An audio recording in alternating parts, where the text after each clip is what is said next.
Warning: the Savage Nation contains adult language, adult content, psychological nudity. Listener discretion is advised.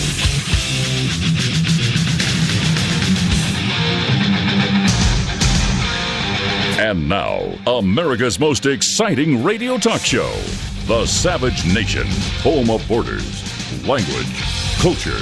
And here he is, winner of the National Radio Hall of Fame Award, Michael Savage. Yes, it is the Savage Nation. No, it's not Michael Savage. It's Brian Sussman filling in for Dr. Savage. He'll be back on Monday. Back on Monday. 855-400-SAVAGE. That's the number. 855-400-SAVAGE. By the way, pick up a copy of the New York Times #1 bestseller, Trump's War, His Battle for America, More Important Now Than Ever. Comey, Comey, Comey, Comey, Comey. Are you sick of it? I am, but the media's got a bone, and they're not going to let go of this one. It's the resist movement, the resist movement. And I was listening to Savage yesterday, and I totally agree with him. Trump needs to go on the offensive. Going on NBC doesn't cut it for me. Lester Holt, NBC, big whoop. Go back to your friends in talk radio, the people who helped get you elected. Mr. Trump, go back to talk radio. We will give you the time to talk about your agenda. We will give you the time to talk about the good things. My gosh. Oh, we'll detail some of the good things that are happening in America that the mainstream media won't tell you about. There's good stuff going on, thanks to this administration. And we'll detail that this afternoon, this evening here on the Savage Nation. We will.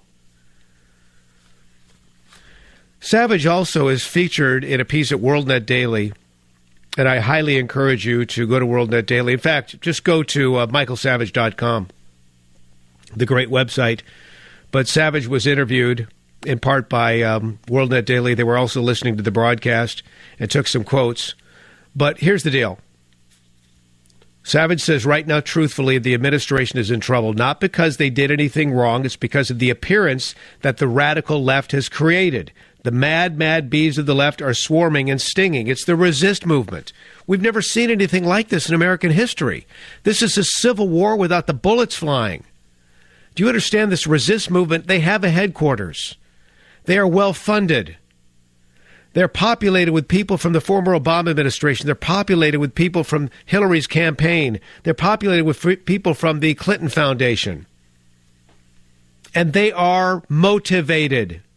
Resist, resist, resist. They have no message other than resist. And they have their willing accomplices in the media helping them at every turn. Savage is right. The administration is in trouble. I'm going to tell you something. I truly believe that at this point in our nation's history, Trump is God's man. I'm not saying he's a godly man. I'm saying he's God's man. He's God's man. Was Churchill the world's man at that moment? You know, Churchill was probably a lot of similarities to Trump. Came from a very wealthy family, in many ways full of himself, hardly politically correct. I ask you this question. Was he not God's man at that moment in time? Yes, he was. You could go back to ancient Israel. You know, Cyrus. Cyrus was a polytheist. That means he believed in many, many gods. Was he God's man at that moment? Without Cyrus, you would not have a nation of Israel today. He did everything to help God's people. I'm just saying Trump is God's man at this moment. And if you believe that, I don't want you to say an amen. I want you to get on your knees and pray for this guy. The forces of evil are out to take him down. So what else does Savage say? He says, I think he should calm down. I think he should withdraw from the picture for a while. I think he should let all the president's men stand up there and take the heat. I think he should get out of the spotlight for a while. When Trump gets defensive, it looks worse. That's what Savage says. Continuing, this is really good. Savage says, he's no longer running a family business in this WorldNet Daily piece. He can no longer run the country like the business that he's run. He must move outside of the family. He must move outside of the family model and become far bigger than that. Relying so much on his family for advice, Savage said, directing his words to Trump, may work in a business, may work in interpersonal relationships, but it does not work with your base, which, by the way, did not elect your family. Those of us who worked so hard and voted for Donald Trump didn't vote for him. We voted for the agenda of borders, language, and culture. True. Trump will not be able to get any of his agenda items through Congress unless we defeat these enemies. You know, it's true, folks. Say goodbye to the wall. Say goodbye to lowering taxes. Say goodbye to increased jobs. They, this resist movement, will destroy everything in their path. Everything. So let's talk about this, just as a reminder here on the Savage Nation. Comey was not good at his job. Excellent article, Molly Hemingway, The Federalist today. She highlights it. Bada bing, bada bang, bada boom. Takeaways from Trump's firing of the FBI director. Comey was not good at his job. The incompetence of this guy. Okay, this goes back. Do you know this? Do you know this? Before he bombed the Boston Marathon in 2013, the FBI interviewed that Tamerlan Tsarnaev, but let him go. The FBI interviewed him, but let him go. Russia even sent the Obama administration and the FBI a warning about Tsarnaev being a potentially dangerous character, but the FBI opted against investigating him again. When Comey came on board shortly thereafter, no one was held accountable for that tragic error. People should have been fired left, right, and center. So there's that. But how about this? When Comey came on board, how about this? The Pulse nightclub shooter in Orlando, Florida, Omar Mateen. Remember him?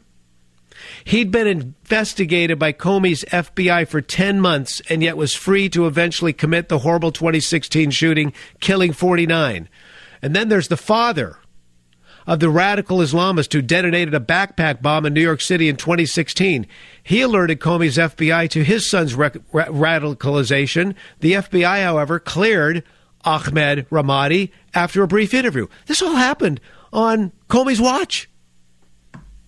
For that alone, he should have been fired a long time ago.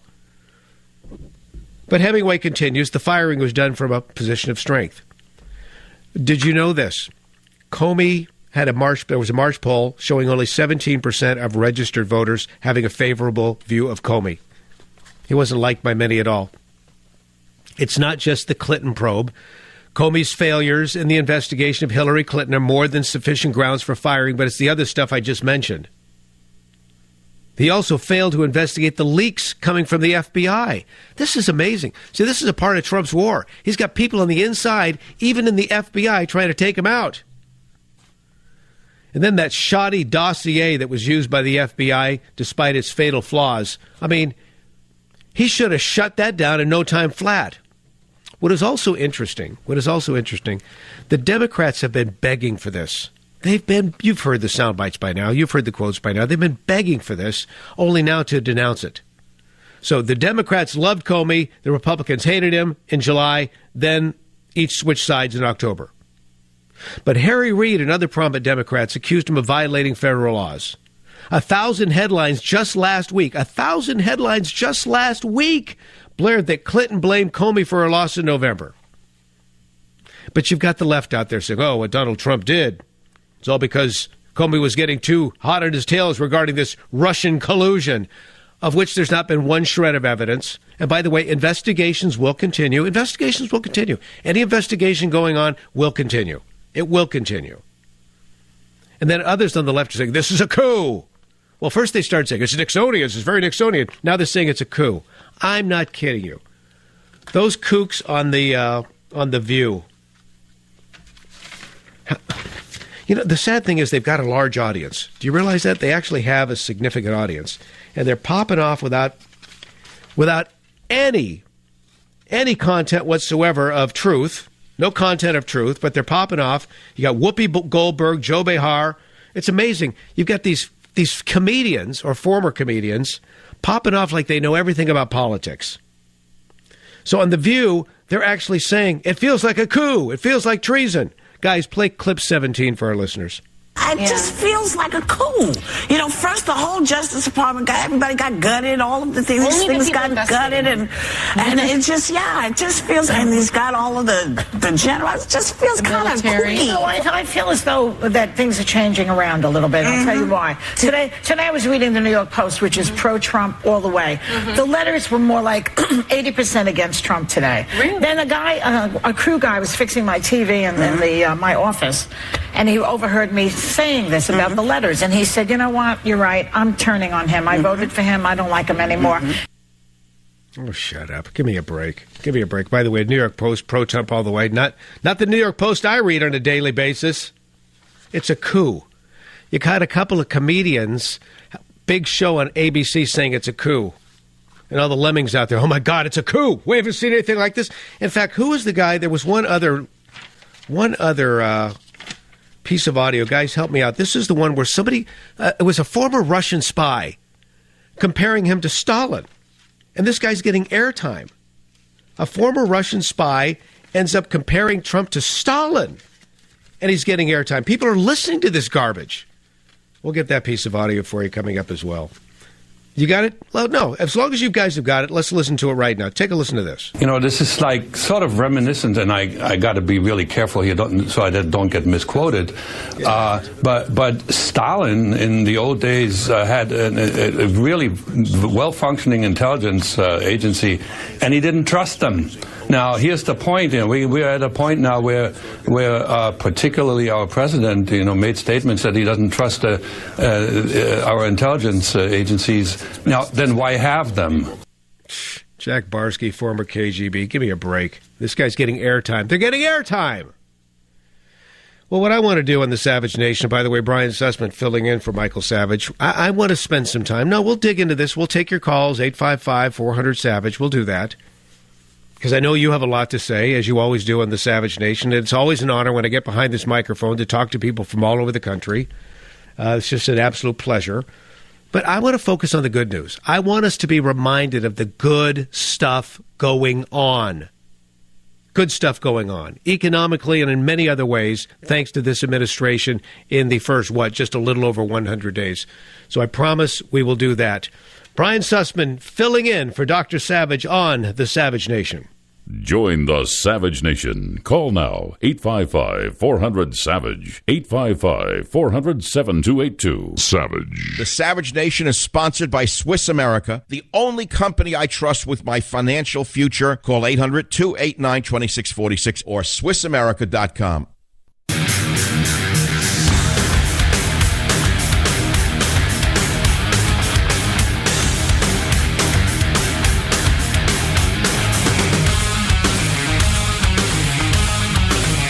Brian Sussman filling in for Dr. Savage. By the way, for all the latest news, michaelsavage.com. We'll get to the callers in just a moment. Two pieces of good news. The callers at 855-400-SAVAGE, 855-400-7282. Just a couple pieces of good news, but I got a whole lot more. Today it came down the pike. United States government had a $182 billion budget surplus in April. Okay, when's the last time that happened? Let me continue. During Trump's first 100 days, the U.S. debt decreased by $100 billion. You didn't hear that on ABC, NBC, CBS, CNN, MSNBC. No, didn't hear that, did you? During the first 100 days, the U.S. debt decreased by $100 billion. Now, as a comparison, President Obama saw the debt go up in his first 100 days by $560 billion. Okay, a couple pieces of good news. And I've got a lot more, so you'll need to keep it right here on the Savage Nation. Let's go to Richard, KVOR in Colorado. Richard, you're on the Savage Nation. Brian Sussman filling in. Go right ahead. Yeah, it's good to be on. I mean, I travel 5-7 states, and the good news is that people, it's real easy. People are critical thinkers now because of talk radio. For the first time, they can't handle the media. I mean, I'm in hotels where I travel all over these 7 states that I go to, And I have gone to breakfast and seen people go to the front counter and say, "Give me that controller. I can't listen to this at breakfast." He goes, "Well, I'm not going to change it. It's on CNN or something." And so we just disconnect the TV. We don't want to listen to that. And people, the amazing thing is that a lot of people out there, because I call them small businesses all the way up to big chains. Mm-hmm. And the great thing is that they've had to go to talk radio because they're so sick. They know what's going on. People just take that little controller and go, "I'm done with this." Yeah. I'm curious, Richard, what do you do for a living that causes you to travel around to those 7 states? Do what now? What do you do for a living that causes you to travel around to those 7 states, just out of curiosity? Oh, I'm a salesman. I work for a company that works with major farm and country stores, and we sell stuff to the supplies to these stores. And I'll tell you, for the first time, I haven't seen this in the last 6 or 7 years. For the first time, people are going, I don't care what people think. The reason I voted for Trump, I didn't want to vote for another politician. Good. They say that. They say it. Now, as you're traveling around in rural America, do you still see a lot of Trump signs? Because I'm out here in California. If you dare have a Trump bumper sticker, you're asking for trouble. Do you still see Trump signs, bumper stickers, etc.? Farms and ranches and grain elevators and oh my gosh. Yep. I believe it. That's real America. I have to be reminded of this because I live in this cocoon surrounded by all these liberal goofballs. Richard, all the best to you. Thanks for checking in on the Savage Nation. Anita. Well, Anita's calling from my flagship station, Michael's flagship station, KSFO. Anita, you know what we're talking about out here on the left coast. It's crazy, but talk to us about what we're discussing here, and that is these crazy TV shows where there's nonstop coverage of Comey. Oh, I'm just so sick of it. I used to watch The View every morning, but I refuse to watch it because they just talk about nothing but bashing our president, bashing the president every single day. And it's just, I just listened to your clip, and it made me so angry that I asked to listen to it that I decided to call you and air my view. All right, Anita, thanks for checking in from the left coast. We do appreciate that. But there's more winning. We need to talk about more winning, my friends, because there's a lot of it. When you look at all the great things that have been going on with this administration, and I want to talk about this with you. Besides Gorsuch, huge. We also have the whole idea of taking, for every new regulation, there have to be 2 dumped. I mean, do you know how unbelievably big that is? Mandating for every new regulation 2 eliminated. Protecting law enforcement, rebuilding the military, and more. Brian Sussman in on this, The Savage Nation. Join the Savage Nation. Call now, 855-400-SAVAGE, 855-400-7282. Savage.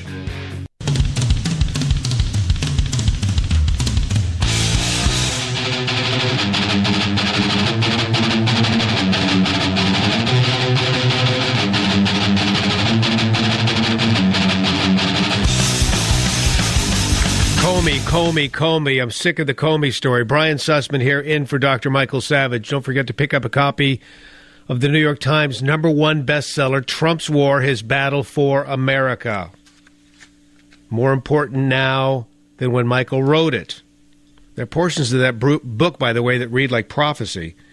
We're looking at good news. So let's look at the good news. Media wants to focus on Comey. Russia. I'm looking at winning. But you're not going to hear this anywhere, are you? No, you won't hear about this. You won't hear, for example, about the fact that Donald Trump has dismantled Obama's climate change initiatives and is unleashing America's energy sector. And he's returning the federal land back to the people in that. All this federalized land that went down under Obama, and even Clinton for that matter, it will remain federal land in many cases. But these monuments and these refuges that they put together, many of these are designed to keep people out. You see, the radical environmentalist sees people as an invasive species. an invasive species. They don't want you in. You can't enjoy the federal land that we, the people, own. That's going to be changed under this president. It's being changed before our very eyes. And by the way, just as an aside, the radical environmentalists don't like humans. They see us as the invasive species. You don't even want to know what they think about dogs. If they had the opportunity to gas every dog in the United States of America, they would. Because dogs have been bred by man. So he's done that, which is fantastic. He's rebuilding the military. He's going forth with what he can on a border wall. Do you realize there are more than 200 bids to build this wall along the southern border? He's trying to enforce immigration laws, even though that's being slowed down by liberal judges. He's approved the pipelines. He wants to cut funding for sanctuary cities. He's reduced regulations on manufacturers.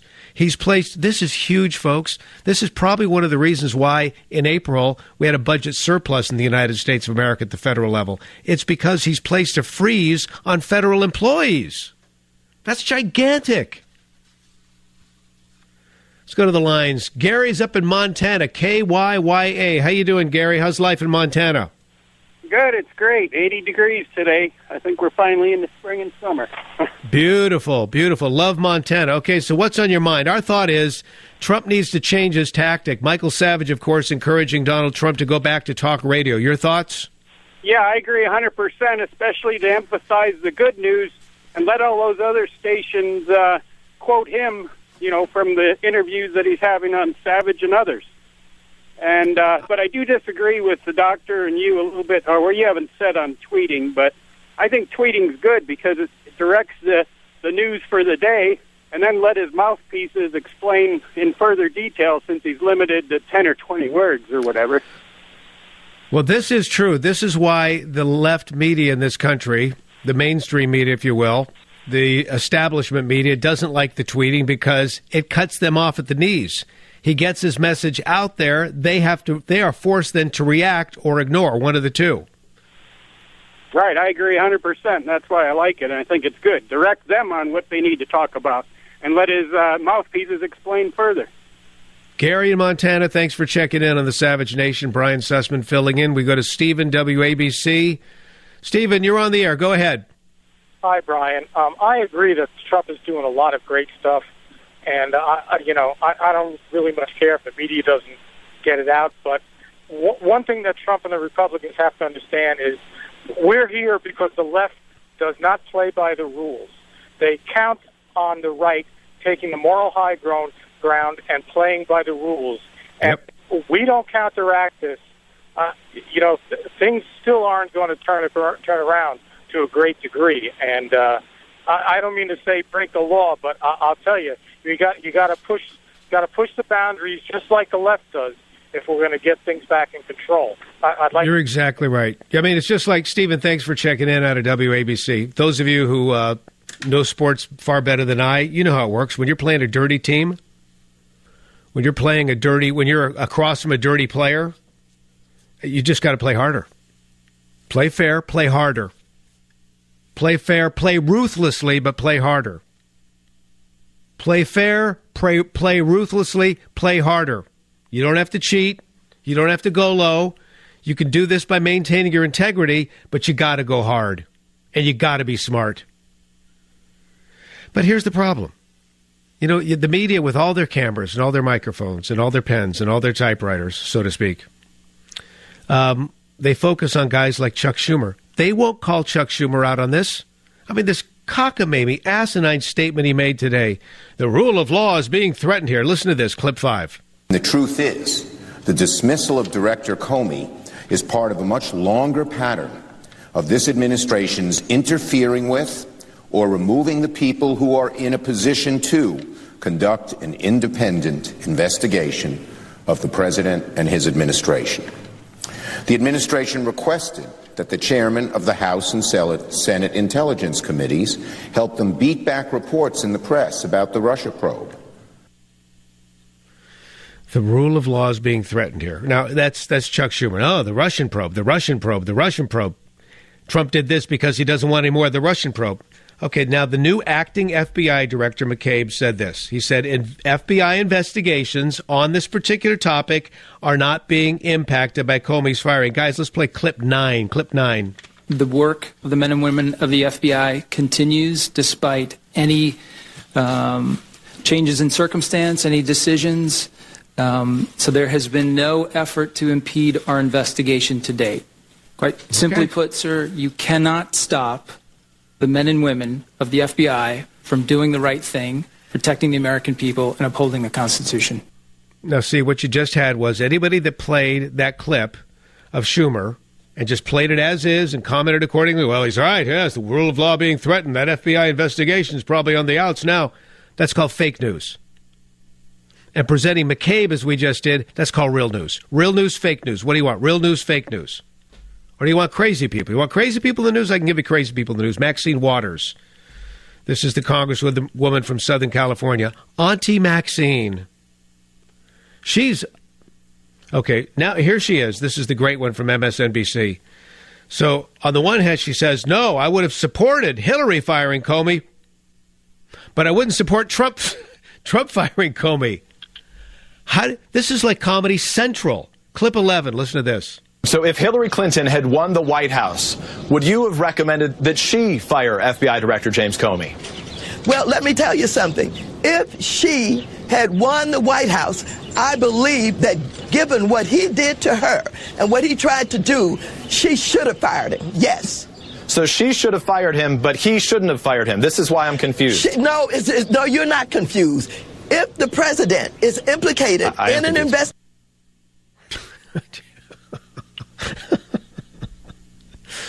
I know everybody has a crazy uncle. Well, now the left has their crazy auntie. Auntie Maxine, as they're calling her. Unbelievable. No, here's the kind of stuff we got to focus on in the Savage Nation. Okay, let's talk about the good news. Tell me what's going on good in this country thanks to this administration, and they're just a little over 100 days. I'll give you one example right here. Are you ready? The number of refugees arriving in the United States dipped to 2,070 in March, 2,070. That number probably doesn't mean anything to you, but let me put it in these terms. That's a 6-year low, except for a period in 2013 when the federal government was shut down. That's a 6-year low. And guess what? The figure was just a little bit higher in April, but still much lower than the months preceding Trump's order. That's the order to limit the refugee program and ban travel from several countries. So an executive order signed by Trump in January, again, mainstream media won't tell you about this, decreased the refugee limit from 110,000 to 50,000 this fiscal year. The cap was not blocked in court until mid-March, but it did have some effect. Now, are we cold-hearted? We don't want the refugees? No, we're proud to take refugees and pleased to take refugees, just at the right time and when they've been properly vetted. And if I may add, they come to this country wanting to bleed red, white, and blue and see the Constitution, not a religious document, a political/religious document like Sharia law, for example, as being above the rule of law in this land. If they love the Constitution, want to bleed red, white, and blue, want your kids to grow up and become members of the military, hey, come on in. Come on in. We want you. But in the meantime, how are we going to vet? I mean, you know the story as well as I do. So the bottom line is, even in that department, we are winning in that department. Speaking of Chuck Schumer, there's just one flip-flop you've got to hear. This is so choice. And again, somebody's got to hold these guys accountable.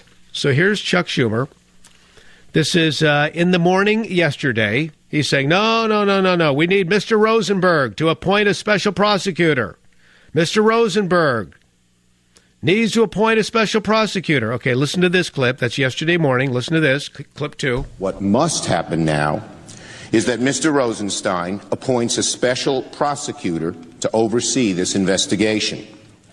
Deputy Attorney General Rosenstein sat in the Judiciary Committee and promised to appoint a special prosecutor at the appropriate time. So Rosenstein, did I say Rosenberg? Rosenstein. No, he needs to do this. That was yesterday morning. 5 hours later, yesterday afternoon, you're going to hear this from flip-flop Chuck Schumer. Mr. Rosenstein should not be the one to appoint a special prosecutor. 5 hours later, he says this and gets away with it in terms of the mainstream media. Listen to this, clip 3. There are 3 things that our caucus agreed must happen right away. First, Mr. Rosenstein should not be the one to appoint a special prosecutor. That responsibility should go to the highest-serving career civil servant at the Department of Justice. Okay, and then there's this. 855-400-7282, by the way, is the number on the Savage Nation. Brian Sussman filling in. Are you ready for this? This is U.S. News and World Report. They claim that Trump is making people fat. Trump is making people fat. So all these little snowflakes out there are getting chubby because of Trump. So apparently, this is according to Julie Upton. She's writing, many of my clients, friends, and colleagues are complaining about POTUS pounds. POTUS, P-O-T-U-S, as in President of the United States.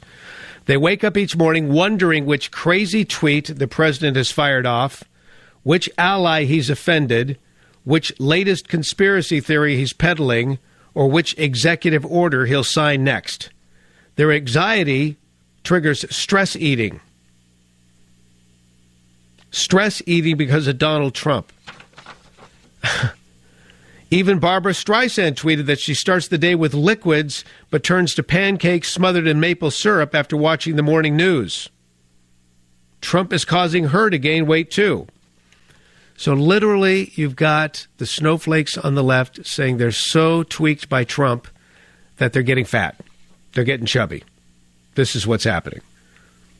We'll talk more about this with you, and I know you'll want to check in. 855-400-SAVAGE, 855-400-SAVAGE. Brian Sussman, pleased to be filling in on this, the Savage Nation. Join the Savage Nation. Call now, 855-400-SAVAGE, 855-400-7282. Savage. The Savage Nation is sponsored by Swiss America, the only company I trust with my financial future. Call 800-289-2646 or SwissAmerica.com.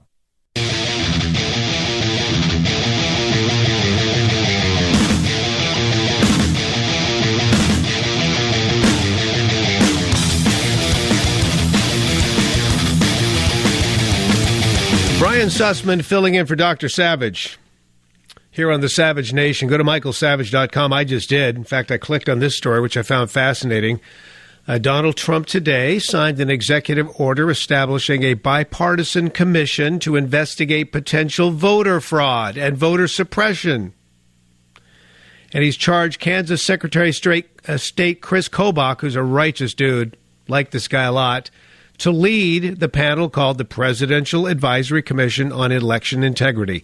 Guess what? This just sent chills up and down the spines of the left. The resist movement will only dig in stronger because this is one way we can start to clean up the voting in this country. And they know it, and they rely on it. Now, Kevin's calling from Kansas, interestingly enough. KMAJ, we were just talking about your Secretary of State, Chris Kobach. Kevin, I find him to be a pretty neat guy, but you're about to bring up a point that I think needs to be made. We just played that clip of Schumer saying, we need a special investigation. We need a special investigation on these Russian ties to the Trump administration. Your comments, please. Yeah, well, I think it's hilarious. I love listening to the Lunatic Fringe and all their talking heads, and I love listening to old Chucky out there saying that, with all due respect, calling him Chucky. I just think it's hilarious. I mean, what are they basically saying? That the rest of the FBI can't do their job without their exactly just Comey in there, leading the investigations? What are they saying? That the rest of I mean, that really is disrespecting the FBI. These guys know if an investigation needs to be accomplished, they know how to do it.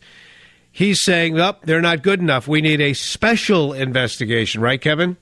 It just blows my mind listening to these people out there. It's almost comical.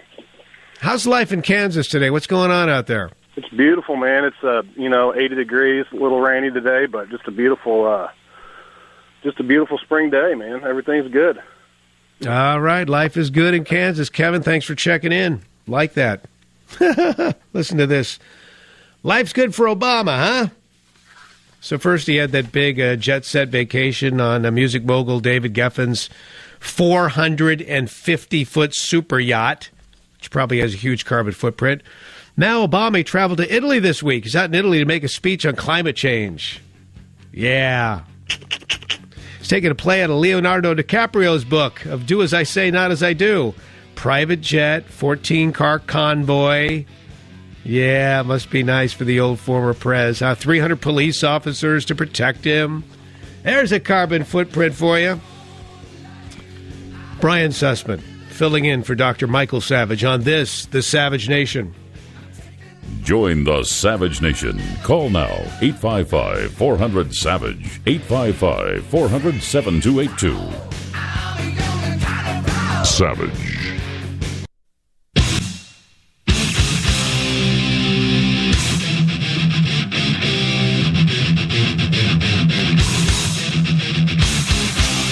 Warning. The Savage Nation contains adult language, adult content, psychological nudity. Listener discretion is advised.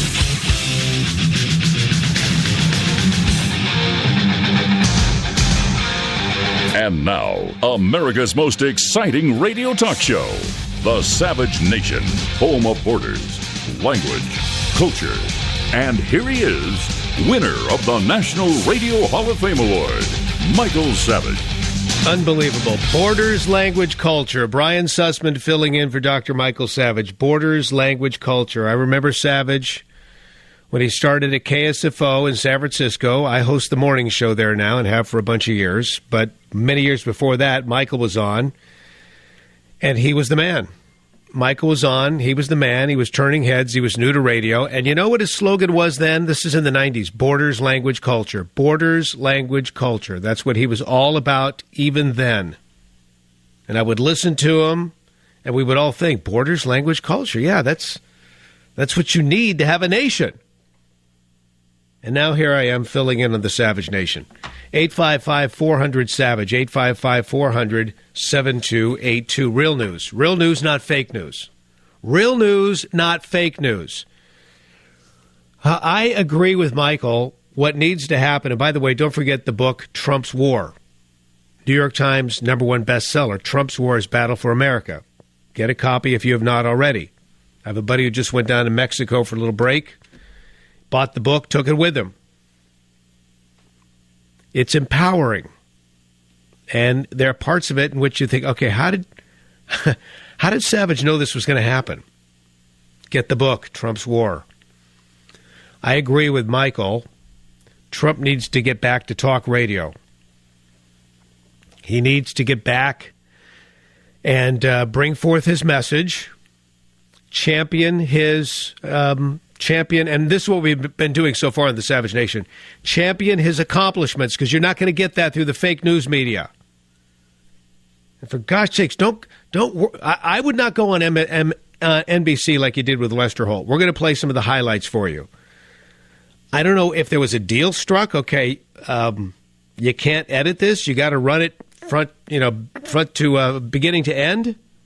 I just don't trust the way these people edit. Listen, I used to be in the TV news biz. I know how the sausage is made. I know the editorial bias that goes into every story that you see on the tube. It's sickening. I know how it works. And I know how this works. I'm reading a piece right now in the Washington Post, and it's a piece entitled, let's get the headline here. This kind of tells you a lot. Inside Trump's anger and impatience. See, now he's angry. And he's impatient. And his sudden decision to fire Comey. It doesn't matter when he would have done this. He could have done this day one or 2 months from now. The left, they're looking for a bone to chew on, and they got it right now. And folks, you know where this is going to go. I think Michael talked about this yesterday. It's just so clear. They want to take this, and they want a special investigation, and they want a special prosecutor. And it takes months to get something like that going. And they know it. It's just like in sports, okay? If you're in basketball, we're watching the basketball playoffs right now, right? If a team's up by a certain amount, they're going to just burn out the clock. You do the same thing in football. You got a lead, run down the clock. This is what the Democrats are doing. Just take this special investigation. Call for it, call for it, call for it. If you finally get it, you know it's going to take months to organize it and actually launch it. And then once it's launched, it's going to take many more months still. Take your time. Push it back. We need to get this to the midterms. If we can get it to the midterms, there'll be this cloud of supposed scandal over the Trump administration. Russia, Russia, Russia. And we'll bring that into the midterms, and we'll get back the House. And as soon as we get back the House, you know what we're going to do? Draw up articles of impeachment. That's what they want to do. And if they can't impeach him, they want to tar and feather him to the point where he's not going to be able to get a second term. And they'll bring in like somebody like Kamala Harris or Pocahontas or whatever her name is. They'll get somebody like that to run. Folks, it's well funded. It's well organized. It's growing. They're getting more money. The resist movement. Hillary's even a part of it now with her PAC. The new money laundering operation. But let me go to this article here. This is fake news. Okay, you ready for this? Inside Trump's anger and impatience and his sudden decision to fire Comey. Washington Post. Okay? So now you scroll down. This is what I do whenever I read the news. I encourage you to do the same thing. Let me see. I'll get to this point that I was just looking at a moment ago. But the private accounts of more than 30 officials at the White House, the Justice Department, the FBI, and on Capitol Hill, as well as Trump's confidants and other senior Republicans, paint a conflicting narrative centered on the president's brewing personal animus towards Comey. Many of those interviewed spoke on the condition of anonymity in order to candidly discuss internal deliberations. Fake news. Private accounts. Conditions of anonymity. Now, listen, I'm just going to tell you. I went to the University of Missouri. At the time I went to the University of Missouri, we had the finest journalism school. I don't even think it was arguably. At that point in time, when I was at the University of Missouri, it was arguably, or just flat out, the best journalism school in the world, period. That was it. It's changed now. Oh, has it changed now? I mean, you remember that little redhead that was bossing people around at that first Black Lives Matter event? Get that reporter. Get him out of here. Rough him up. Oh, it's changed. She was assistant professor or something like that in the journalism department. And by the way, that episode at that campus, they had to close down 2 dormitories from what I heard at the University of Missouri. People just said, I'm out of here. That's it. I'm done. My kid's not going there. Anyway, I went there when we had a fine journalism school. And I'll never forget, in one of my classes, I think I even remember the professor's name. I think it was Rod Gillette.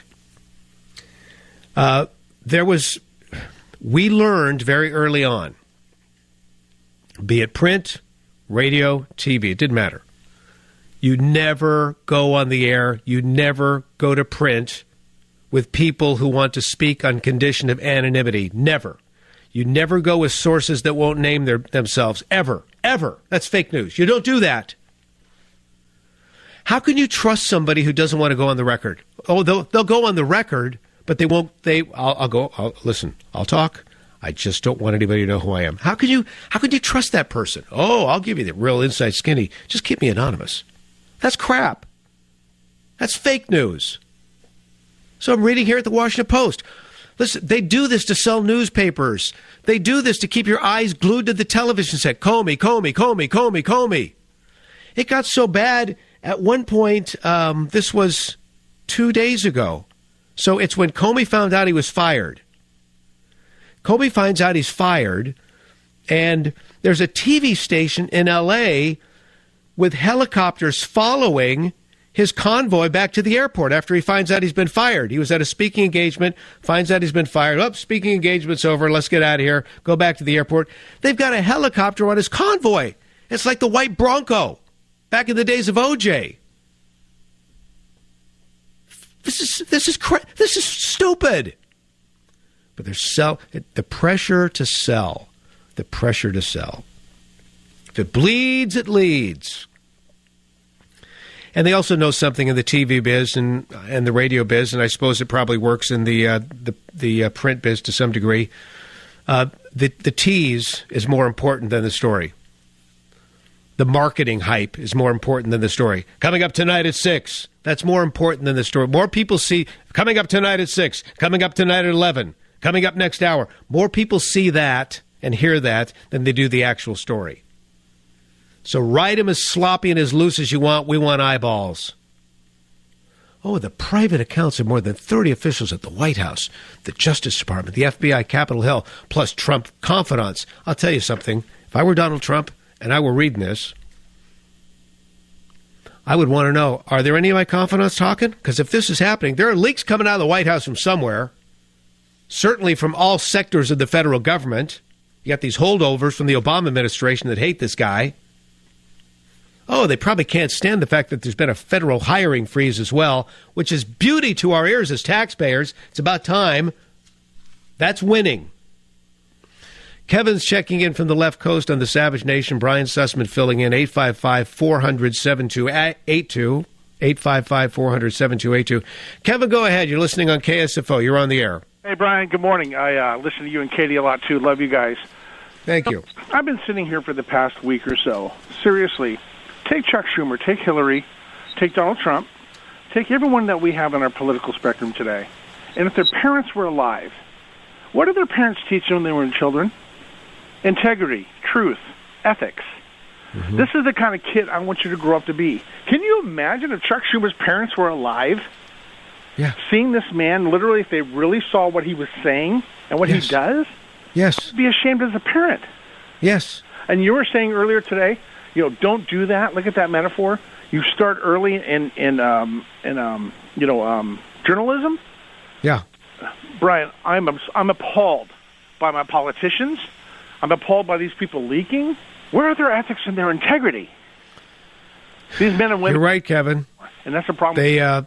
They have no integrity because the end justifies the mean. I appreciate your call. I mean, really, it was a Savage listening to him years ago. He would always he would equate the tactics of the Democrats with Joseph Goebbels of Nazi Germany, truly, he was a brilliant propagandist, diabolically clever propagandist.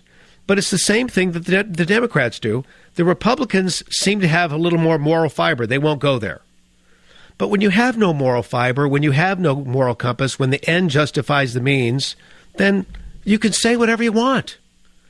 Twist, spin, flat out lie. It doesn't matter. What, God's going to hit me with some kind of lightning bolt? I don't even believe there's a God.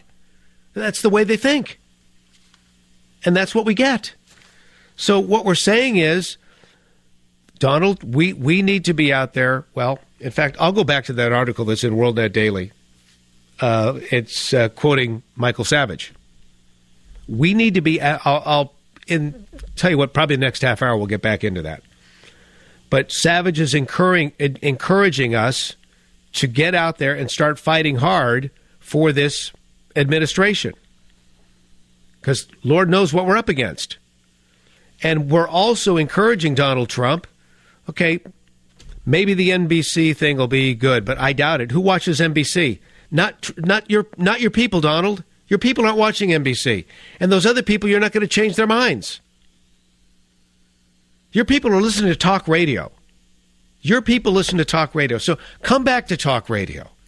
You'll have hosts that'll give you a fair shot that aren't trying to trick you. You'll have hosts that'll let you speak your entire mind. It's a long format. We can do this. It's not just a little 10-minute interview. You can take an entire hour or 2 or 3. Get back to talk radio. Speak your voice. Talk about the good things happening within the administration. Let's get away from the fake news. Let's get into the real news. And we will, here on the Savage Nation. Brian Sussman filling in for Dr. Michael Savage on this, the Savage Nation. Join the Savage Nation. Call now, 855-400-SAVAGE, 855-400-7282. Savage. The Savage Nation is sponsored by Swiss America, the only company I trust with my financial future. Call 800-289-2646 or SwissAmerica.com.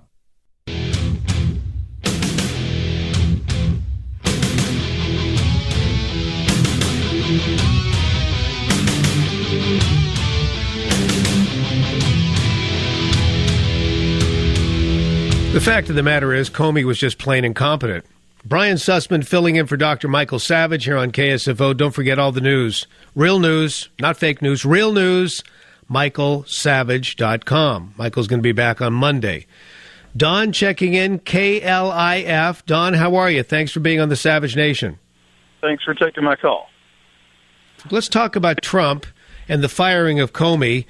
This could have been done a long time ago. It could have been done months from now. In either case, the left would have been going berserk. But what are your thoughts on the timing of this? Yeah, I have a little bit different perspective. Working in the business world as a businessman, thinking similar to what Trump does, typically when you go into a large business, one of the first things that you want to do is kind of get acquainted with everyone, get accustomed to the lay of the land, but you don't start firing people the first day on the job. In extreme circumstances, possibly, but I think the way he approaches things methodically, thinking it out, getting all the facts in front of him, those things take time, even in a small company, where you're going into a challenging situation. So I think the fact that it took a little bit of time kind of makes sense to me from what I see in my own experience. Yeah, and Don, I think you're right. We've all, if we haven't run a business, small or large, we've all worked for various people. And when the new guy comes in, if he starts chopping heads right off the bat, you think, oh boy, this guy's out of his league. But it's the good ones, even the guys that are coming in to try clean up a mess. They do wait for a period of time just to observe the lay of the land, to get to know everybody and the problems best they can, correct? Absolutely. Yep. All right, Don. Thanks for checking in. Makes sense to me. Let's go to John, WABC. So we go from Don to John, WABC. John, how are you? You're on the Savage Nation. All right, Brian. And America is headed for a demographic winter.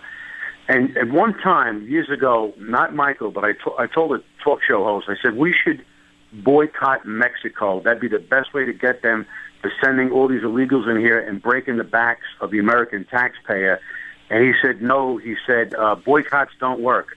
The guy I was speaking to was Bill O'Reilly, and obviously he got boycotted and he lost his job. Right. Boycotts do work, and obviously we will never use them because obviously there's people dealing with commercials, marketing, all kinds of products that are out there, so they're not going to do it. But it is very, very effective.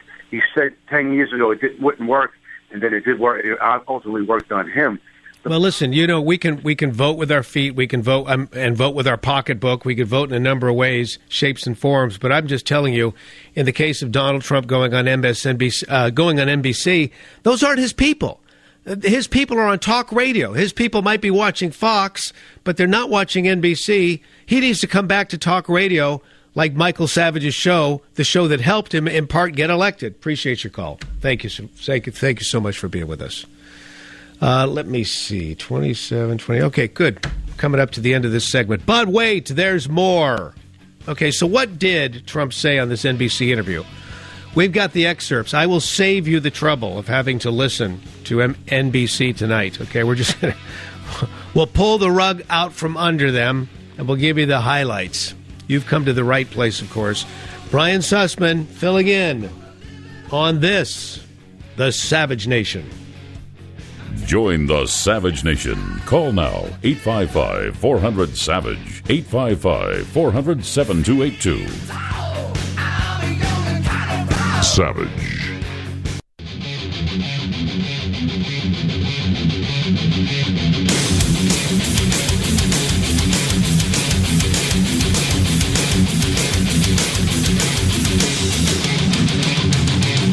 Brian Sussman filling in for Dr. Michael Savage.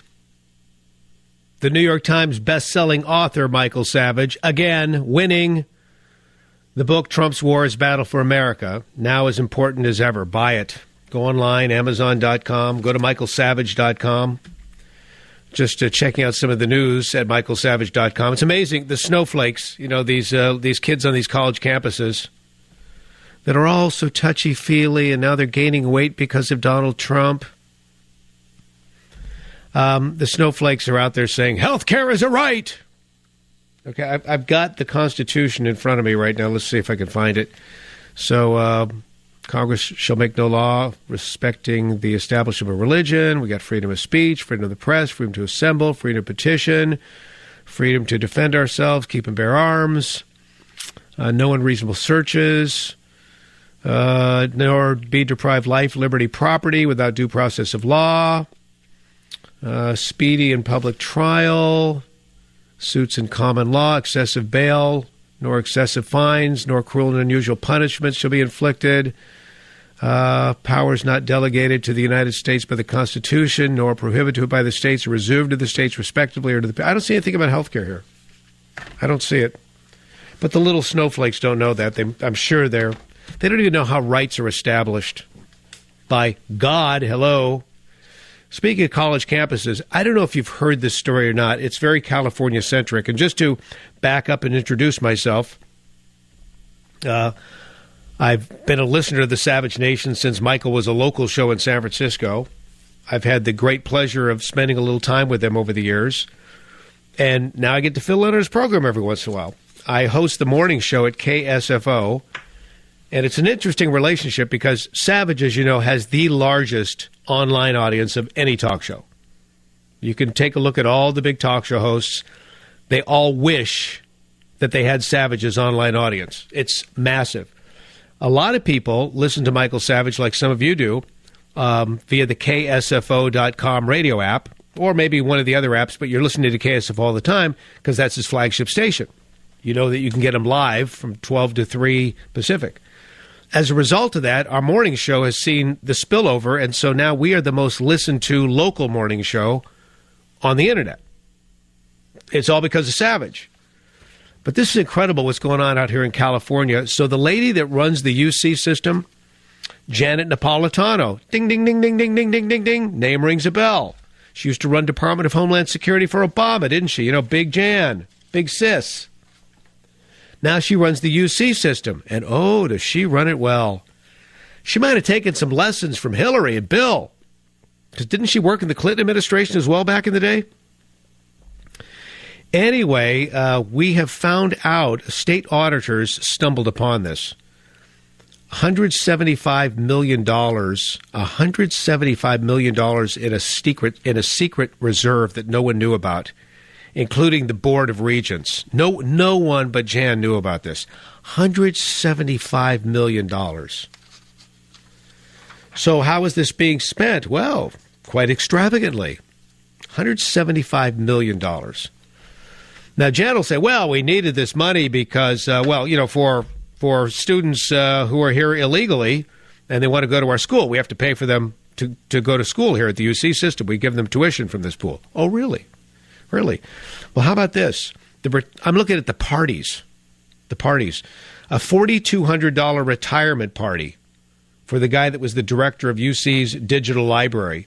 $13,000 for dinner at the Palace Hotel in San Francisco, beautiful hotel, to honor 2 departing board members. Meetings, Bermuda, Iceland, Germany, China, India, Australia, France, Italy, Mexico, and others.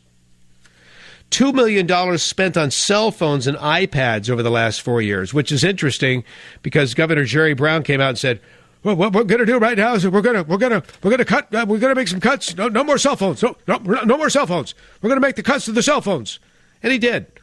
The state cut down the number of cell phones the state employees were using by 30%.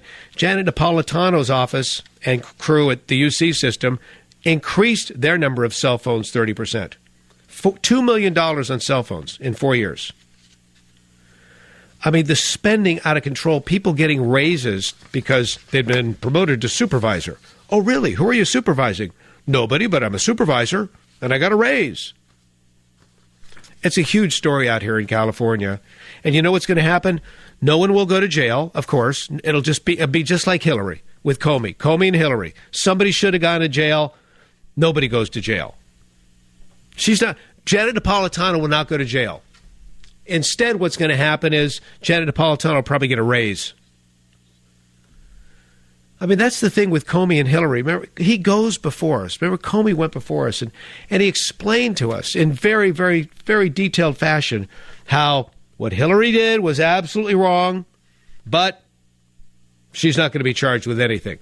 And then in the next sentence, he says, but if any of you ever try something like this, the outcome may be different.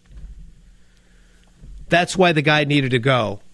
Well, there are other reasons he needed to go as well. For example, I mentioned some of the terrorists.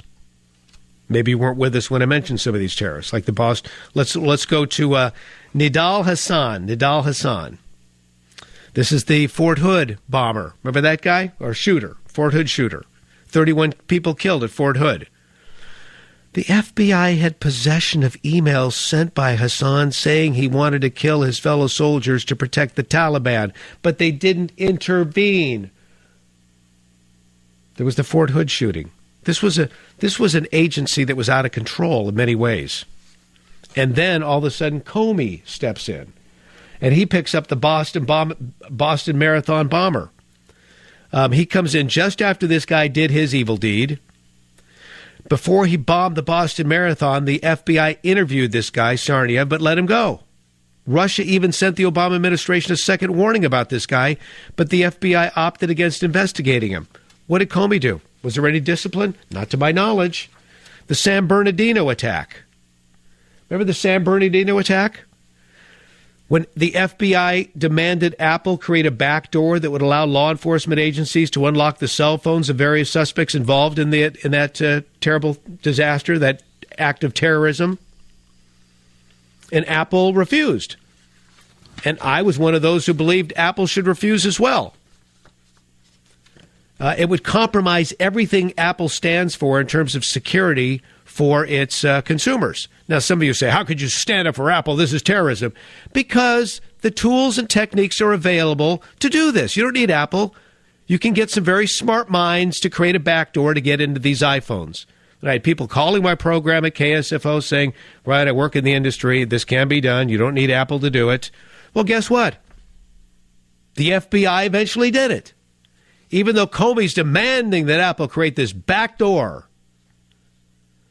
What makes this incident indicative of Comey's questionable management practice is that, one, the FBI jumped the gun, as they were indeed ultimately able to crack the phone, and two, almost every other national security figure sided with Apple on this one, saying, no, they don't need to do this. I'm talking about the former CIA Director General Petraeus, former CIA Director James Woolsey. To me, when I saw that go down, I thought, this Comey guy is just totally incompetent. And then, how about this one? The father of the radical Islamist who detonated a backpack bomb in New York City in 2016, most people have forgotten about this. The father of this radical Islamist alerted the FBI to his son's radicalization. The FBI cleared this guy after a brief interview, and then he set off the bomb. Orlando nightclub, the Pulse nightclub. Remember that? 49 people shot up in the name of Allah. The FBI did a 10-month investigation of Omar Mateen. Mateen even admitted lying to agents. The FBI opted against pressing further charges, closed the case, and he was set free to kill 49 people. That happened under Comey's watch. That was June of 2016. Okay, let me give you a couple more on how incompetent this guy is. Remember Hillary's mishandling of classified information. Why did the FBI make this crazy deal in which Clinton aides were given immunity and allowed to destroy their laptops? Do you remember that? How did that happen? That was a Comey. How did that happen? So we've got that. Okay, I've got another one. Some of you in Garland, in Texas, remember this. The two terrorists who sought to kill Americans attending the Draw Mohammed event in Garland. Remember that? The FBI not only had an understanding that an attack was coming, but they had an undercover agent traveling with these Islamists. And yet the FBI has refused to comment on why the agent on the scene didn't intervene during this attack. I mean, come on. What more do you need? So coming up in just a bit, you're going to hear portions of that NBC interview. I'll save you from watching that broadcast. You'll just get it right here on the Savage Nation. Now, Anthony's checking in from WABC. Anthony, thanks for calling. You're on the air. Go ahead, please. Yes, good afternoon. I want to say that now I think is a good time for the Trump administration to turn the tables and get off of defense. It's time to go back on offense. For the next 3 weeks, I would tell all my advisors and everything not to go on ABC, NBC, MSNBC, CNN, none of these things. Dry them out. Let them all chew on each other in this word Comey forever. And I would throw like one big memorial bash rally down in Texas and have the military there and put a promissory shovel in the ground saying that wall is going to be built. And give that governor down there, Greg Abbott, a pat on the back for following through with the executive orders that I issued, and stick to the whole thing. Have some cannons going off and shove it right up their tail and say, we're on offense now. We're running this country the way it's supposed to be, by the Constitution and by the people that put me here, and I'm going to do this job. Hear, hear. Anthony, WABC shoots and scores. Put it where the sun don't shine, I tell you. No, he needs to go on the offense. He really does. Totally needs to go on the offense. And he needs to utilize his friends in talk radio. He needs to come on Savage's show. Donald Trump needs to come on Savage's show. It's going to be a friendly interview, not a hostile interview. Even all these, like this Lester Holt guy. Come on. Lester Holt knows two things. One, ratings huge. I'm going to be the man. But he also knows I control the microphone. And I will do my damnedest to get this guy to say something. Just one line. That's all we need is one line where we can make him look irrational. And so that's what they're doing. They found, and by the way, they found their one line. We'll talk about that when we come back on the Savage Nation. 855-400-SAVAGE is the number. Brian Sussman, pleased to be filling in on this, the Savage Nation. Join the Savage Nation. Call now, 855-400-SAVAGE, 855-400-7282. Savage. The Savage Nation is sponsored by Swiss America, the only company I trust with my financial future. Call 800-289-2646 or SwissAmerica.com.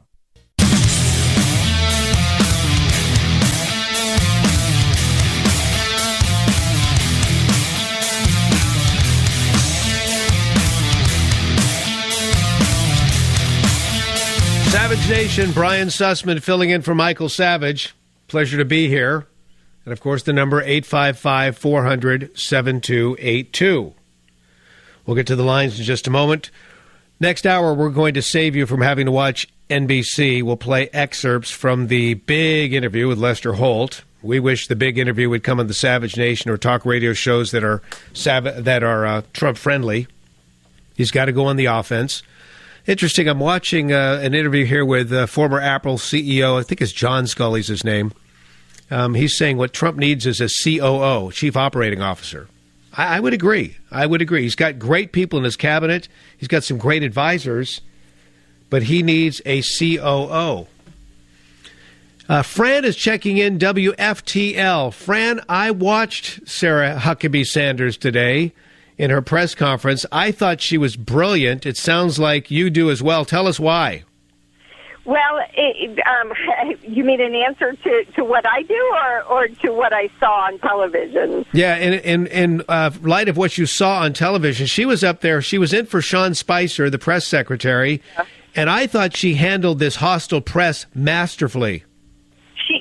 She did. She really did. She did yesterday and she did today. She essentially, in a very nice, professional way, flipped them off. And good for her. I mean, good for her. They, from where I sat and from what I saw, they kept asking the same question in different ways, thinking that she didn't know that. Right. And the questions were just so stupid. It was like, how many times do you have to be told the same thing? In addition, right. I'm a businesswoman, and as a businesswoman, if I had to make the same decision that Trump had to make, I would have done it the same way. Maybe not with, other people knowing that he got fired, Comey, before he did by seeing it on TV. Short of that, I would have done it the same way, because that's what you do in business. You have a thought, you think about it, You run it by your top confidants. You right. make a decision. You say to your confidants, hey, could you put it in writing, whatever it is that you saw or think, and I'll execute it. I mean, he did exactly what every solid business person in America would do. And absolutely, and it's not unprecedented. And what the left wants you to forget or not know at all is that the FBI director serves at the pleasure of the President of the United States. But again, you have a mainstream media that has this insatiable appetite for, one, headlines and viewers, and two, seeing Donald Trump go down as a part of the resist movement. So this is what we've got. This is what we have. Sarah Huckabee Sanders did a brilliant job just throwing it right back in their face, as you said, in a very polite way, sort of flipping the media off. Fran, thanks for checking in. Do appreciate that. No, it was great. It was great. Here's the line. Okay, this is one of the lines from the Lester Holt interview at NBC News that you're going to be hearing. I mean, Lester was saying, okay, I'll just ask these questions. I want that one line. I want that one line that'll be memorable, that makes Trump look a little off his rocker, or maybe a lot off his rocker, whatever we can get. Clip 22.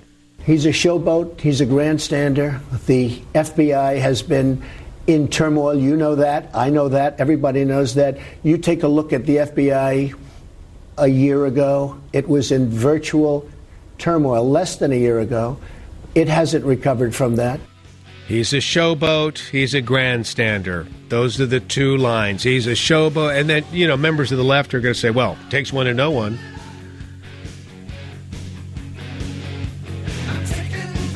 Join the Savage Nation. Call now, 855-400-SAVAGE, 855-400-7282. Savage.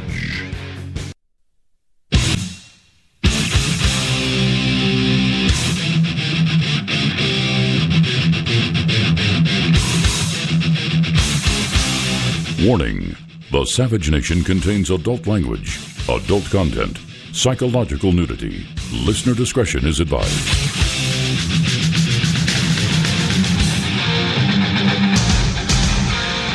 And now, America's most exciting radio talk show, The Savage Nation, home of borders, language, culture.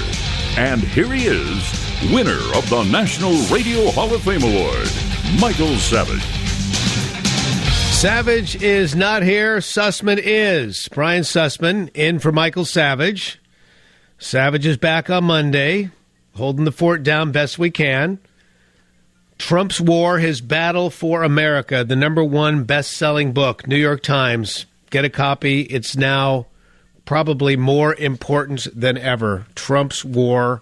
You've got to get a hold of this just as soon as you can. If you haven't read it, if you have read it, pass it along to a friend. Trump Wasted. Do you know what Trump Wasted is? Trump Wasted. By the way, the number is 855-400-7282. 855-400-SAVAGE. Trump Wasted. Trump Wasted are the people who woke up November 9th and they realized, oh my God, Hillary's lost, and they haven't gotten over it. It's like a hangover. They haven't gotten over it.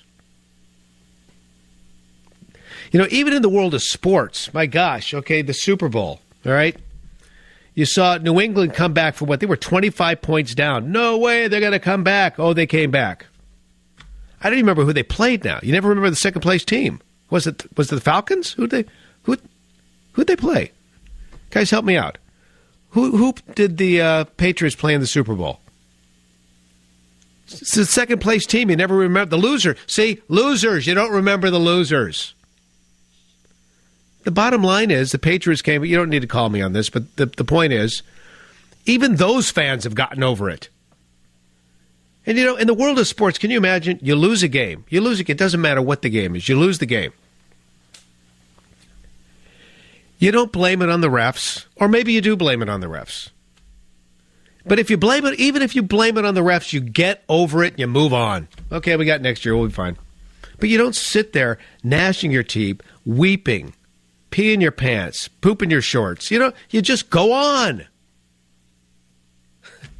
They haven't. What they've done now is they've built up this entity known as Resist. and it's well-funded, and it's a well-oiled machine, and they've got the media in their back pocket, and it's resist.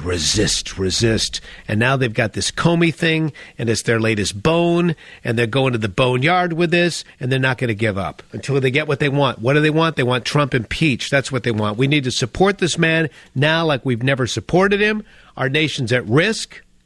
Well, Savage talked about this in this article at WorldNet Daily. We'll talk about that in just a moment. We're also going to get you set up. You can listen to what Trump said on NBC so you don't have to watch them. And we need to encourage Trump to get back on the offense, big league, and get back to talk radio where he's got some friendly people who will help him out and give him time to talk about his agenda and remind us of the good stuff that's gone down with this administration. Like today, we find out April spending, $182 billion surplus. That's huge. That should be the lead story. Comey. Trump wasted. Okay, here's the Newsweek senior writer, Kurt Eichenwald. He's the senior writer at Newsweek. This is a big dude. Supposedly a big dude. Obviously, this guy, he was probably trained to report back in the days of the typewriter. In fact, I'm sure he was. Twitter, he doesn't get it. Can I tell you this about Donald Trump? He is one of the best tweeters out there. Now, there may be some who are a little uncomfortable with the message at times, but tough. I'm just telling you, in terms of the way he has mastered the art of the tweet, he does more with 140 characters. But the bottom line is, Kurt Eichenwald doesn't understand Twitter. One thing you never want to do in the world of Twitter, you don't put out a tweet and then go, OMG, and delete it. You don't do that because it's out there. Oh, you might be able to delete it, but it's out there. You can't delete. You can't permanently erase the record. You just can't. It's out there, especially if you're a high-profile individual. So Newsweek senior writer Kurt Eichenwald sent and then, deleted a tweet. Why did he delete the tweet? Because he's so Trump-wasted. And think about this. He writes for Newsweek. He's the senior writer.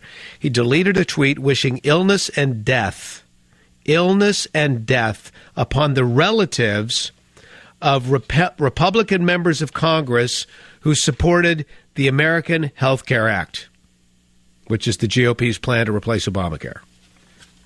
He literally sent out the tweet wishing illness and death upon the family members of Republicans in Congress, and then deleted it. That's being Trump wasted. Okay, here's another one. Trump wasted. Town Hall. This is in Tennessee. Weakley County, Tennessee. A woman arrested. She follows Congressman David Kustoff down the road. I guess this is after a town hall. She left the town hall, followed him in her car, and chased him. It wasn't because she's in love with this guy. It's because she was after him. She was after him to the point where Kustoff felt like he was in danger of being forced off the road by this crazy lady. When they pulled into the driveway of someone they knew, this woman ran to the car, screaming, banging on the car, and trying to reach in. She then blocked the car until police were called, then she ran away.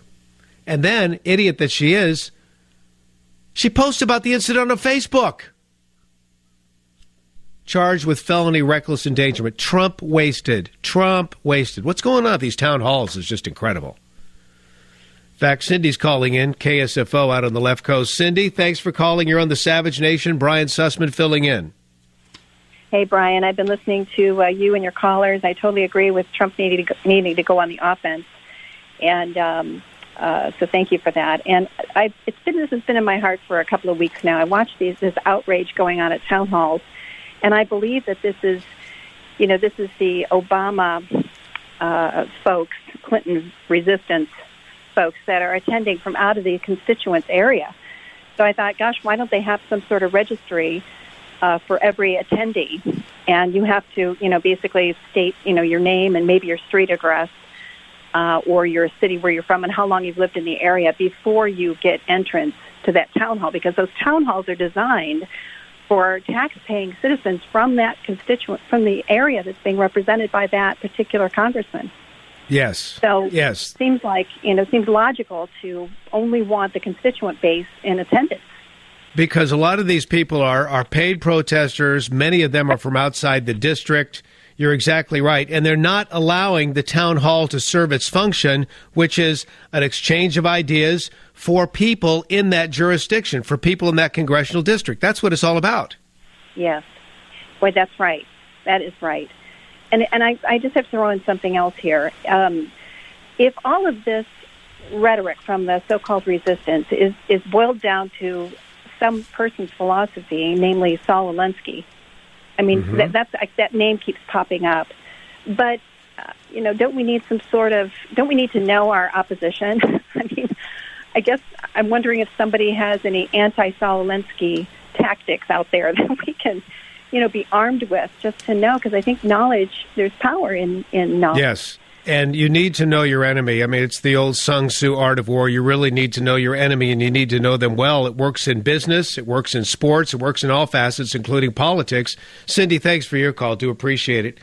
Carl calling out of Vegas, KBET. So, Carl, you're upset with the meeting that Trump had with Russia recently in the Oval Office, correct?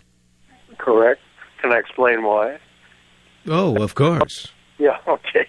I've talked to Dr. Savage before. I have a doctorate in clinical psychology, but I'm also a Democrat, so it makes me some kind of a mental illness, obviously. No. Not being a Democrat isn't a isn't. How does Dr. Savage always say? Liberalism is a mental disorder. So being a Democrat isn't a mental disorder. Being a liberal is, because it infects your whole way of thinking, and nowadays, I think it affects your appetite. We're even told people are getting fat now because of their hating Trump so much. People are literally developing appetite and eating disorders because they hate Trump so much. I mean, that's a story in the news right now, Carl. It's got to make you laugh as a guy who's a psychologist. Well, let me bring up what I'm talking about. I happen to be a patriot of the country. I'm more liberal than conservative, obviously. My brother served in the Air Force in Vietnam, my older brother.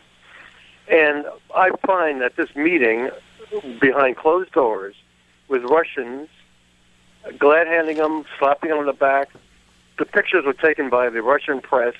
It looks like they're his old best friends. And yet our ally of ours from Germany, the president of Germany, he refused to shake hands with. He kept giving her dirty looks. I mean, to me, this is something wrong. There's something wrong there. He has to have a closed-door meeting with these Russians. I think he's somewhat in with them. And he doesn't... Okay, but have you ever heard the phrase, about keeping your enemies closer, right? Oh, yeah. I mean, that's what you... It's closer, but it's secret. But it wasn't in secret because there were pool reporters there. There was a pool reporter there for the U.S. media and a pool reporter there for the Russian media. I'm talking about photographers. This is something that's always done. Obama would do this before a big meeting with any particular official from another country. The pool photographers are in. They click away some pictures. Then the media is excused, and these guys go and talk about whatever they're going to talk about. I mean, this is just standard protocol. Before I leave, I once sort of psychoanalyzed the president for Dr. Savage, and he didn't quite like it. And I haven't changed my opinion on it, but I'm finding something new. When you're a psychologist, you listen more than you talk. You listen to the patient. You watch his actions. You see how his actions are when he brings up certain subjects. And I listen to the president repeat himself over and over in the same sentence, sometimes 2 or 3 times. To me, it sounds like an onset of... No, it's called messaging. It's exactly what the Democrats do on a regular basis. Haven't you ever been stunned and amazed? For example, as soon as this Comey thing hit, all the Democrats got on a conference call and they all said, "Okay, we need to talk about this. This is ready, guys. This is very Nixonian." Okay, everybody got that? This is very Nixonian. Even if there were some dumb Democrats listening, and maybe that's redundant, but there might have been some dumb Democrats saying, "I don't get the Nixonian thing." Doesn't matter. Just say this is very Nixonian. Okay, say this is outlandish, Nixonian, you got that? And then say there needs to be a special prosecutor selected. Okay, you got that, everybody? Okay, we're on the same page. Go. And they will say it over and over in the same interview. It's called messaging. So Trump has to do the same thing in order to not get picked apart by the hostile media who has something called editing capability. Carl, thanks for calling on the Savage Nation. Brian Sussman filling in. Phone number is 855-400-SAVAGE. When we come back, you're going to hear what went down on that interview with Donald Trump and Lester Holt on NBC. Stay tuned.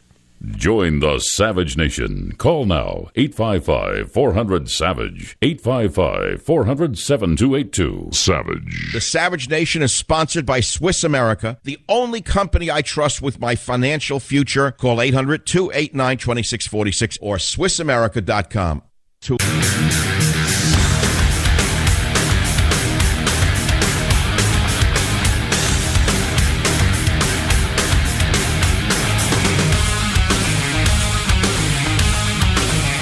Brian Sussman in for Dr. Savage on the Savage Nation. Let's go to NBC News. This is the big interview Donald Trump did with Lester Holt. I'll save you from having to watch NBC. I'll give you the highlights. They're talking about Comey, because everybody's talking about Comey.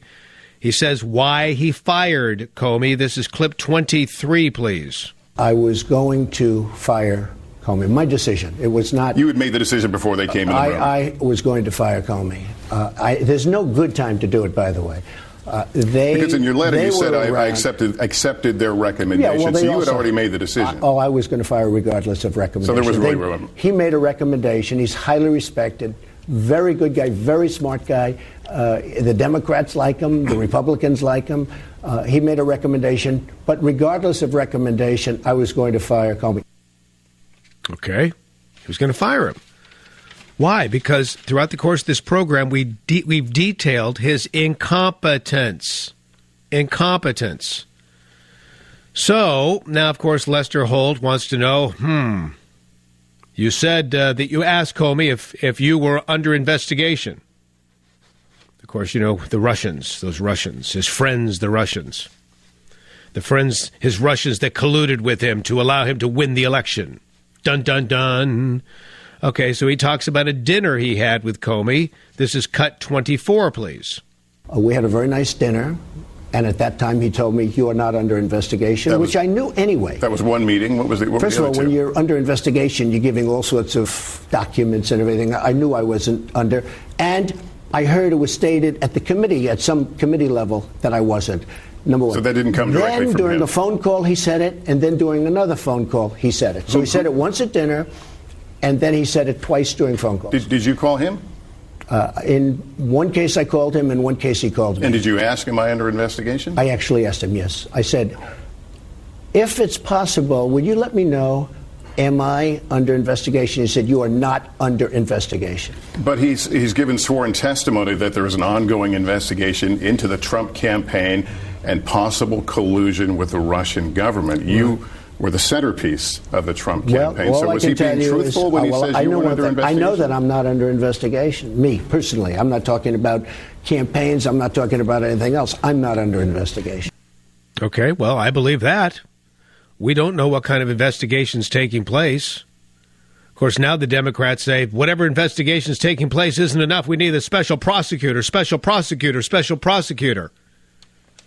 We've got that montage, but I fear there's probably not enough time to play it just now on the Savage Nation. But maybe, let me see, how long does it last? 57 seconds. We'll get to it in the next segment. Plus, in the next segment, we've got to get into some of the things Michael Savage has said over at WorldNet Daily, which is really one of the more popular websites on the entire internet. How to save the Trump presidency. Folks, we got to step in the ring. We got to be strong. And I believe, just like Michael does, we got to encourage Donald Trump to get back on talk radio. He could have some lengthy interviews and just explain to us all the good things that are going on in America, the stuff that the fake news media won't talk about. And they won't talk about it, but we will, because we've got the time to stretch it out. Glad you were here. Don't forget Trump's War. It's Michael Savage's latest bestseller, Trump's War, His Battle for America. Go to michaelsavage.com for that. Brian Sussman on this, The Savage Nation. Join the Savage Nation. Call now, 855-400-SAVAGE, 855-400-7282. Savage.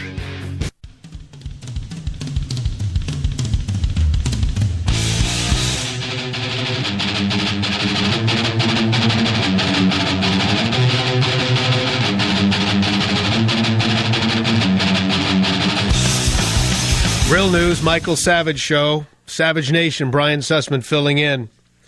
Okay, here you go.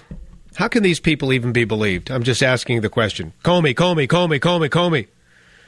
Here's Pocahontas Warren. How can she be believed? This is the woman who contends that, or I think she's still, I don't know where she is now on this, but she apparently went to Harvard, right? On some kind of minority scholarship. She's lily white.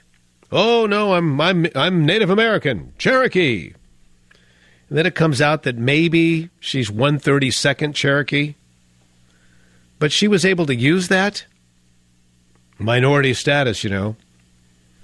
And that's an absolute, it's an insult to anyone who's Native American. Anyway, here she is talking about Comey being fired. Comey was not fired because of Hillary. Comey was fired because of the Russians. The timing makes this, I think, entirely clear. The fact that all during the campaign, Donald Trump kept citing Comey and using Comey. Once he was elected, he embraced Comey. And now to turn around months later and say, oh, yeah, that was just terrible. Nah, come on. There's nobody left in America who believes that Donald Trump fired James Comey in order to try, because James Comey was mean to Hillary Clinton. Okay, we could say the same thing about the Democrats, right? I mean, they just really hope that you're not looking too closely. When they were the ones who said, oh, Comey's got to go. I don't have any confidence in Comey. Comey's got to go. He's got to go. And now, Comey! Oh! That was so terrible to fire him like that. Here's Blumenthal, the liar, the guy that lied about his military record when, in fact, there was no military record. He's a senator in Connecticut. Terrible for the people of Connecticut. He now says, well, you can't trust this president to appoint a new FBI director, which he's allowed to under the law. These people serve at his behest. This is on MSNBC, clip 16. Congress, very simply and bluntly, cannot trust the president to appoint a new FBI director who would have the integrity and credibility and the appearance of those qualities in order to inspire trust in the American people. So that's why I think a special prosecutor must be appointed to supervise the FBI and, in effect, supplant the FBI director in conducting that investigation or an independent counsel by statute. How about a special prosecutor on Hillary and the emails? How about a special prosecutor on Hillary and Bill and the money laundering that went on at that Clinton Foundation? Special prosecutor. See, they all got the talking points. Okay, guys, remember, this is Nixonian. We need a special prosecutor, and this is outrageous. Okay? Everybody good? All right, go out there and talk to the media. Case in point, clip 25. Listen to this montage. What should happen now, what must happen now, is that Mr. Rosenstein appoints a special prosecutor to oversee this investigation. And now the FBI director, in the middle of an investigation into the Trump ties with Russia, gets fired in a most unusual manner. There's a pattern here. There's more to come, and we need a special prosecutor. I think, given what's happened in the last 24 hours, in addition to what we're doing, there does need to be a special prosecutor or a special counsel to lead this investigation. I think the facts are certainly ripe for the appointment of a special prosecutor. A special prosecutor must be appointed to supervise the FBI and, in effect, supplant the FBI director in conducting that investigation or an independent counsel by statute. I want to renew my call to have a special prosecutor appointed to oversee the Russia investigation. There you go. They all get on the phone. It's a big conference call. Might be even an email blast with all their talking points, and they rally accordingly. This same sort of effort, by the way, doesn't work well with Republicans. As you know, Republicans, They like to think independent of one another. They like to have sharp elbows. They don't like to be told what to do, because that's fiercely independent. That's the American spirit. But the Democrats, nope, they're in it to win it back. Resist, resist, resist, lie, do whatever you have to do, end justifies the means. How do we save the Trump presidency? WorldNet Daily's got the story. It has to do with Michael Savage. Right now, Savage says, truthfully, the administration is in trouble. It's not because they did anything wrong. It's because of the appearance that the radical left has created. And may I just add, and the fake media, the fake news media, is able to go out there and carry the banner for them. The mad, mad bees of the left are swarming and stinging, says Savage. He also says Trump is no longer running a family business. He can no longer run the country like the businessman that he has been. He must move outside of the family. He must move outside of the family model and become far bigger than that. Relying so much on his family for advice, Savage said, may work in a business, may work in interpersonal relationships, but it may not work with your base, which did not elect your family. We elected you. We elected you because you expressed our views. Those of us who worked so hard and voted for Donald Trump didn't vote for him. We voted for the agenda of borders, language, and culture, Michael Savage said. He continued, Trump will not be able to get any of his agenda items through Congress unless we defeat the enemies. You could say goodbye to the wall. You could say goodbye to lowering taxes. You could say goodbye to increased jobs. They will destroy everything. He went on to talk about this is Savage, talk about the firing of Comey. He said firing Comey was rational because he was an incompetent FBI director, as we've discussed even on this program. But the timing and the way it was done, with Comey learning of his dismissal through a TV news broadcast, was wrong and provided red meat for the left-wing lions. Well, certainly we could agree with that. That part of it could have been done differently, unless you do that just to totally insult somebody. Here, watch how I'm going to let him find out about this. I don't know, but I'm just wondering. The abruptness of the firing, Savage said, made it look like it was a personal thing between Comey and Trump, a street fight in Queens rather than a smart, diplomatic, and political move. Okay, well, there's that to my point. Savage also said, the swamp has now engulfed him, Donald Trump. He was going to drain the swamp. It looks like it's up to his neck now. Well, there's no question. I mean, what a learning curve. That swamp is so thick and putrid and toxic, and it does have it has a sucking sensation to it. And so you get a guy from the business world introduced to that at the very highest level, which is probably why, I mean, among other things, he brought Reince Priebus in as one of his chief aides, because Reince knows the swamp and knows how to navigate it a bit. But, man, the forces that they're up against at this time, with all these people, ends justify the means, no moral compass. They will lie to your face. And they are so Trump-wasted, they wish, in the case of that senior Newsweek writer, Kurt Eichenwald, they'll wish you death and destruction, personal death and destruction. It's nasty, folks. So we've got to stand by our man. And I'm just saying, if you're a praying person and you believe Trump's God's man for this moment in time, you better get on your knees, because this is a fight. This is an absolute fight. I'll tell you, it's just so crazy out here in California, where I'm speaking to you from. Here's just another one. I mean, I know some of you live in the nation's heartland and you're listening to Savage's show, and you drive through rural America, and on the farms and on the silos and on the side of the barn, you see the big Trump signs. I mean, you want to make America great again. And you're excited by some of the things going on as we speak. I mean, there is good stuff going on.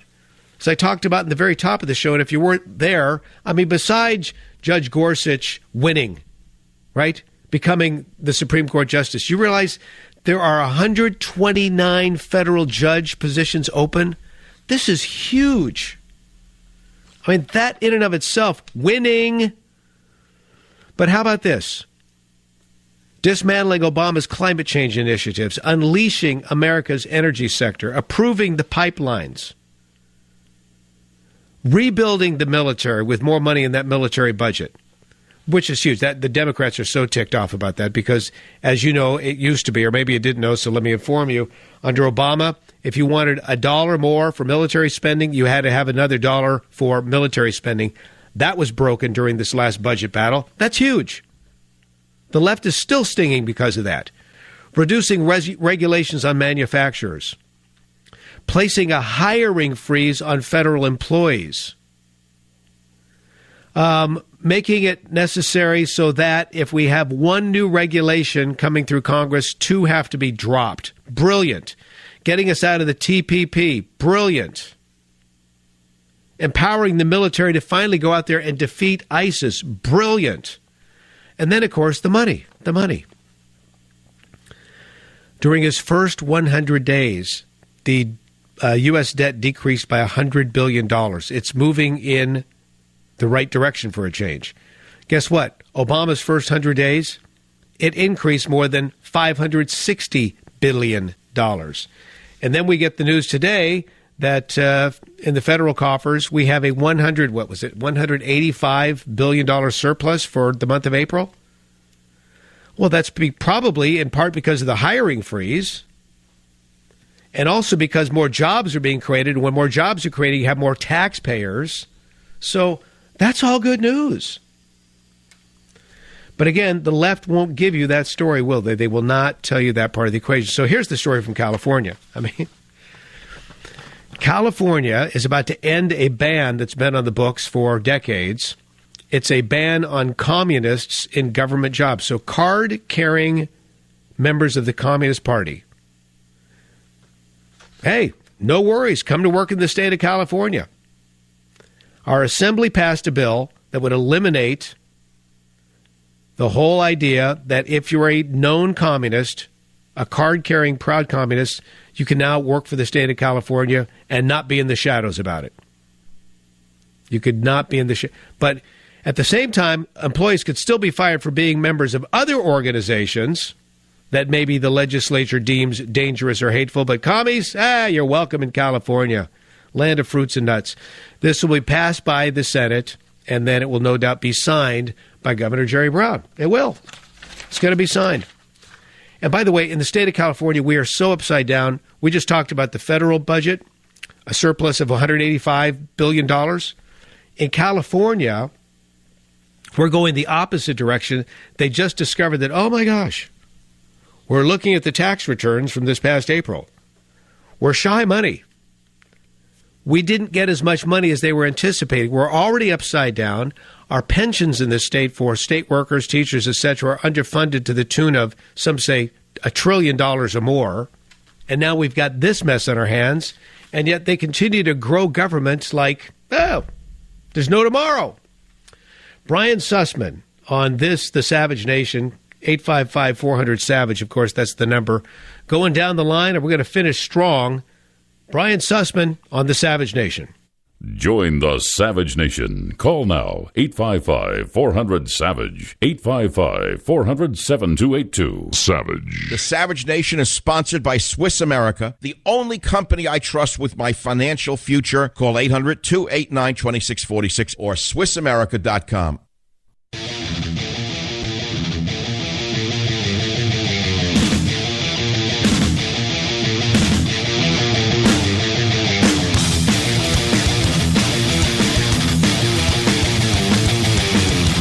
Brian Sussman in for Dr. Michael Savage. Okay, how does this happen? I mean, seriously.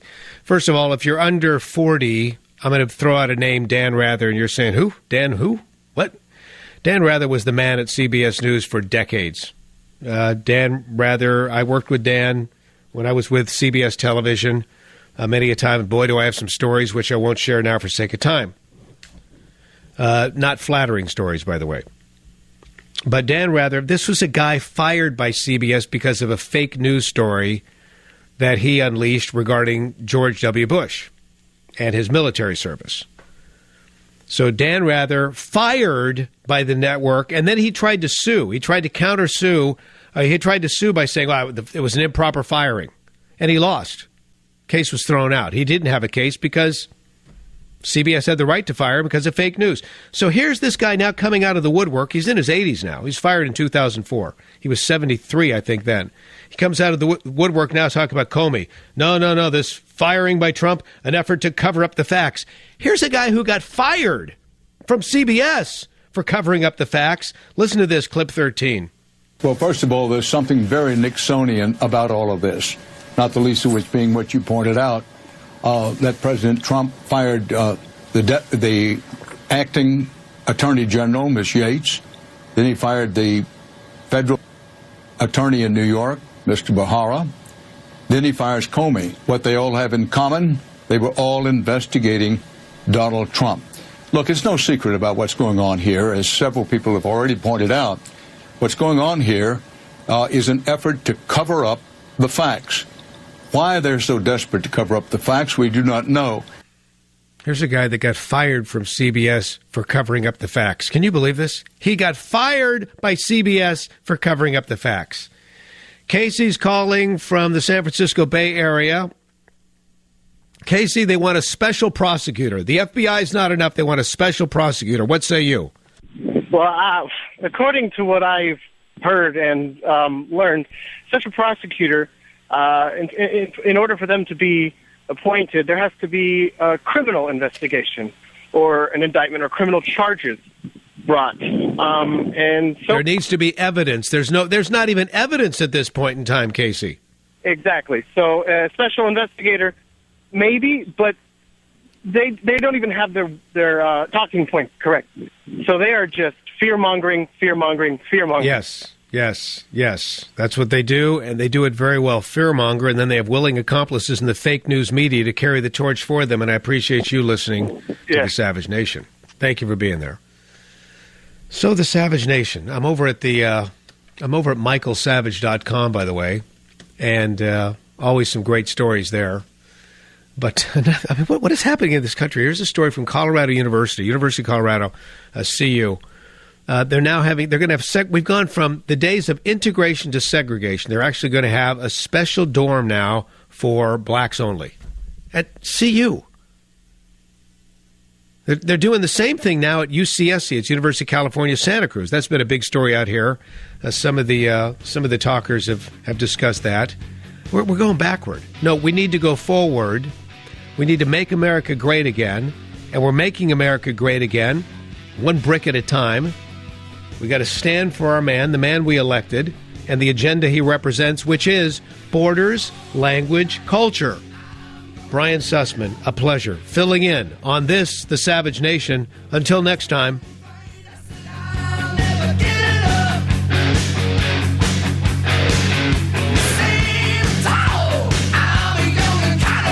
Savage.